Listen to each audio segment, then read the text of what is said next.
my name is Amanda Paczynski. I'm one of the alpha instructors here at Rochester Hills, and today I'm going to go through one of our most difficult Olympic lifts to perform is the snatch. But if you learn this Olympic lift, I feel it is the most beneficial for functional movement. So when we go first, I'm going to go through a little bit of a warm-up. So since we're going to be doing a lot of shoulders, we're going to make sure we really focus on getting that upper body warmed up.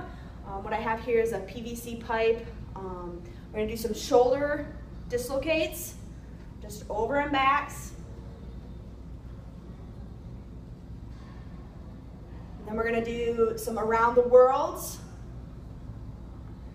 Just loosen up those shoulders. Going each way.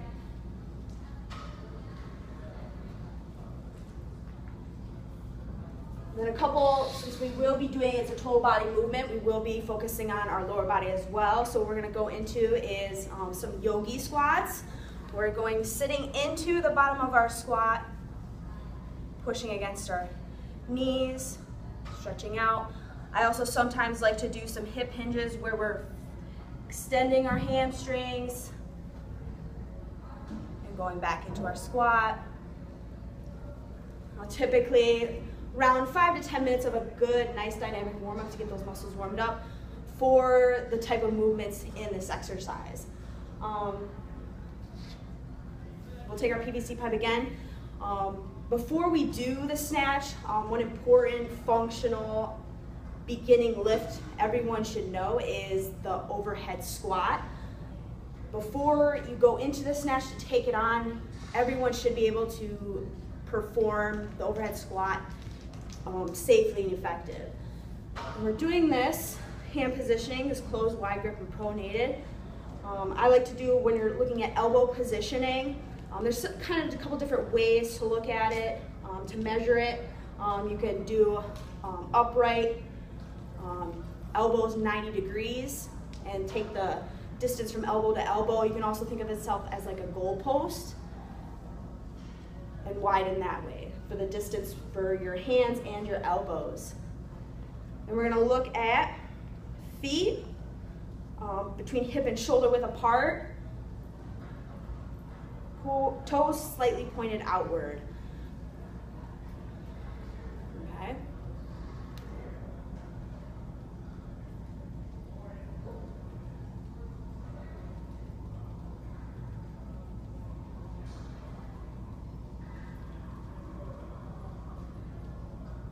You can get a couple of those. Your chest will be also, your chest is also, you want it to be elevated now. You don't want it to be falling forward. Next, when they can efficiently overhead squat with the PVC pipe, then we can head to the bar. And when they can do that, then they can take on the snatch. So there's 3 phases of the snatch. And we like to look at it from teaching, we find the most effective teaching from top to bottom. We're looking at the bar here. The first position we have is the receiving, from finishing the second pull to receiving. So when we're looking at it, feet, remember, shoulder, between hip and shoulder width apart, hands, you want to fall roughly around where your waist and hip line is, okay? A nice hook grip, your thumb is actually gonna be around the bar and your fingers go over your thumb. And this is gonna have you more secure grip. So when you're coming into the receiving part of the movement, the bar is not going to spin when you catch it. Okay?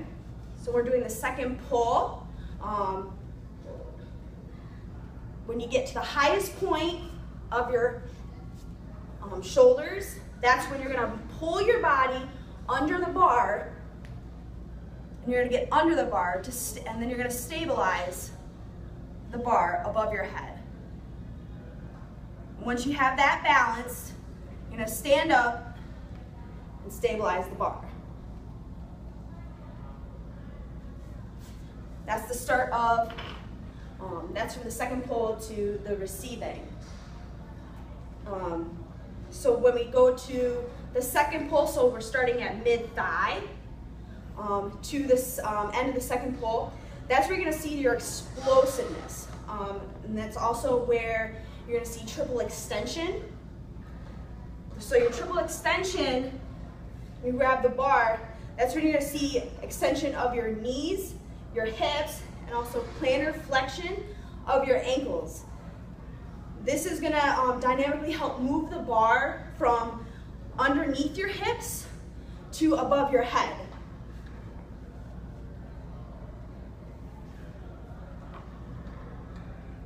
You're gonna receive the bar in a braced position. Back should be flat, your chest should be up and elevated. When you look at the movement of the bar, you want it to stay close to your body, and it kind of looks like a fish hook for the bar path. Kind of common mistakes you see is the bar kind of floats away from the body, and you want to kind of keep that close.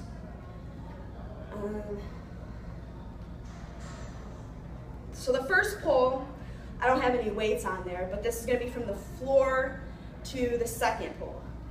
Something's going on.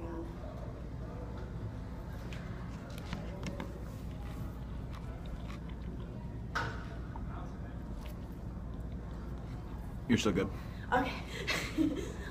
From the first pull is from the floor to the mid thigh, and this is the slow and controlled portion of the lift, where you're gonna lift from the ground to where your second pull starts. Where you're so you're gonna lift from the ground. So pretend I have weights about there. The bar is gonna be about an inch away from your shins. Over the balls of your feet. And this is where the slow and controlled, your hips and your shoulders, they should all come together. You don't want your hips coming up before your shoulders. Where you have a slow and controlled movement. And that's the first pull. Some kind of other key cues, you want your eyes to stay focused and up. And you want your chest up through the whole duration of the movement. The bar, once again, you don't want to float away from the body. That's kind of a common mistake. You want to stay close to the body. You're pulling from your heels.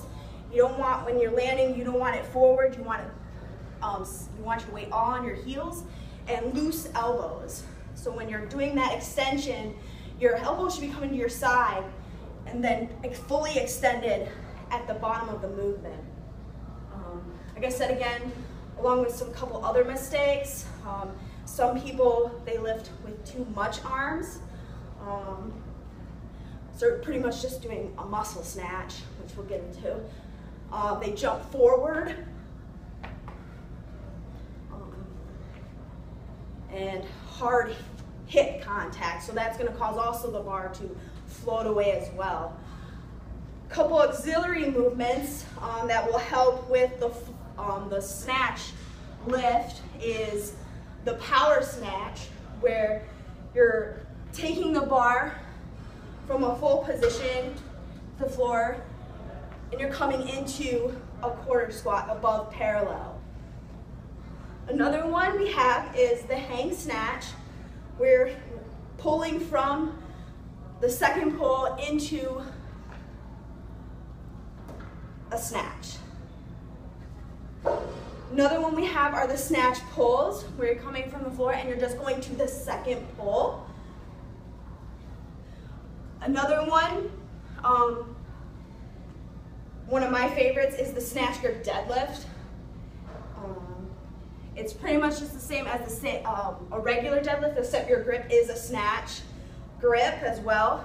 It's coming from here, ending at the end of the first pull. And then we have the muscle snatch, which isn't used too much because it does use a lot of arms, which is a mistake that a lot of people will use. But that's coming from the knees and just using arms.